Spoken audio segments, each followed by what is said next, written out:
नमस्कार, मैं हूं आपके साथ पिंकी और आप देख रहे हैं मेरे साथ Delhi crime news 24।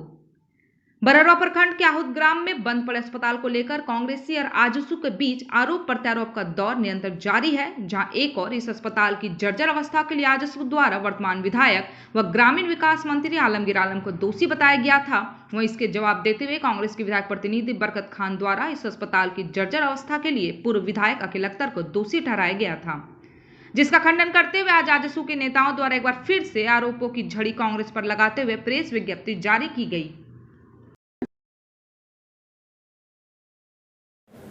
Press media के सभी बंधुओं को नमस्कार, आदाब। आज हम लोग चर्चा करेंगे माननीय ग्रामीण विकास मंत्री जी के गृह पंचायत में स्थित एक बंद पड़े अस्पताल का, जिसका एक वीडियो पूर्व विधायक अकील अख्तर जी ने अपने फेसबुक में शेयर किया था और सवाल उठाया था कि कैसे उनके कार्यकाल में बना एक अस्पताल जो है जर्जर अवस्था में पड़ा हुआ है, लोगों को समुचित स्वास्थ्य व्यवस्था यहाँ के लोगों को नहीं मिल पा रहा है। और इसी वीडियो को लेकर के माननीय मंत्री जी के विधायक प्रतिनिधि जनाब बरकत खान जी ने इसको लेकर के अपनी प्रतिक्रिया दी थी। विभिन्न समाचार पत्रों और सोशल मीडिया के माध्यम से जानकारी हमें भी मिली।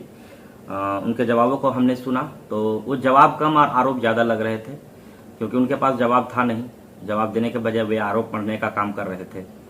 उन्होंने स्वीकृति की बात कही कि ये अस्पताल का जो स्वीकृति है 2008 में हुआ था, लेकिन ये सफ़ेद झूठ की तरह है। अगर इसमें सच्चाई जरा सी भी है तो मैं चुनौती देता हूं माननीय विधायक प्रतिनिधि को कि वे जनता के सामने आए और उस स्वीकृति पत्र को जनता के पटल पर रखे।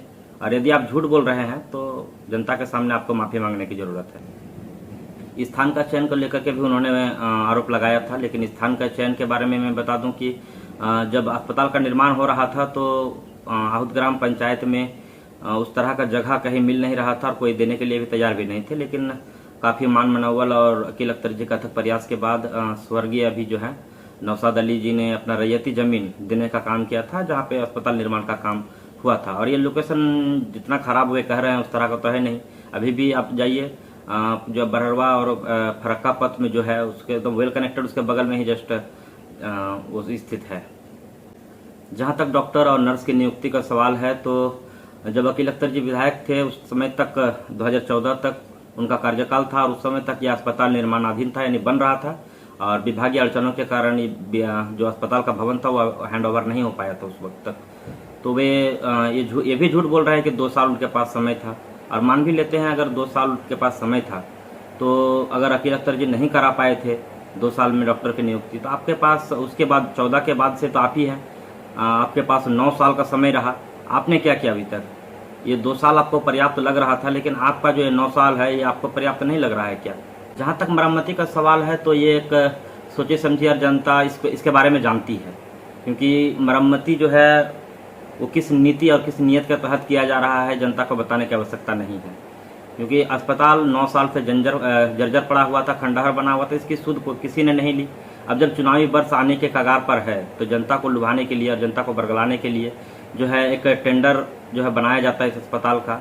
9 साल से जो जर्जर था उसका टेंडर आखिरी वक्त पर चुनावी वर्ष में प्रवेश करने के समय में बनाया जाता है, ताकि जनता को गुमराह किया जा सके।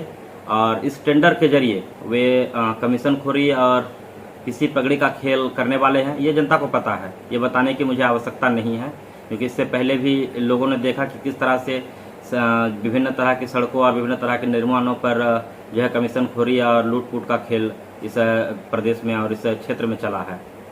वे अस्पताल मरम्मती के बाद यहाँ के लोगों को स्वास्थ्य सेवा देने का बात कर रहे हैं, अस्पताल को चालू करने का बात कर रहे हैं, लेकिन ये बिल्कुल असत्य प्रतीत हो रहा है, क्योंकि उन्होंने केवल अभी तक टेंडर के बारे में पहल किया है। और अस्पताल अगर चालू करने का उनका मंशा रहता या उनका जो है सोच रहता अस्पताल को चालू करने का, तो वे जरूर से डॉक्टर की नियुक्ति के लिए वहाँ पे प्रयास करते या नर्स की नियुक्ति के लिए प्रयास करते।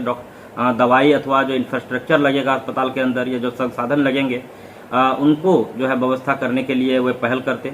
केवल टेंडर निकाला है, विभागीय टेंडर है, अब इसका आगे क्या होगा वो खुद उसका बेहतर जवाब दे सकते हैं। जाहिर सी बात है कि माननीय मंत्री जी यहाँ के लोगों को स्वास्थ्य व्यवस्था देने में विफल रहे हैं।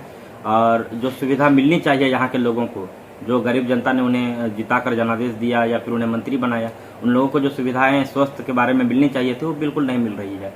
आप क्षेत्र के तमाम अस्पतालों का हाल देख लीजिए, बररवा प्रखंड में सामुदायिक स्वास्थ्य केंद्र का हाल देख लीजिए, सबका हालत जो है लचर है और सब खुद स्वास्थ्य व्यवस्था स्ट्रेचर पर है। आपको जानकर आश्चर्य होगा कि यहाँ के जो क्षेत्रीय अस्पताल, सरकारी अस्पताल है, उन्हें रेफर अस्पताल का संज्ञा यहाँ पे दिया गया है। क्योंकि यहाँ एक ही काम होता है, आप कोई भी इलाज कराने जाइएगा तो यहाँ केवल एक पर्ची बना हुआ रहता है रेफर के लिए, बंगाल रेफर के लिए।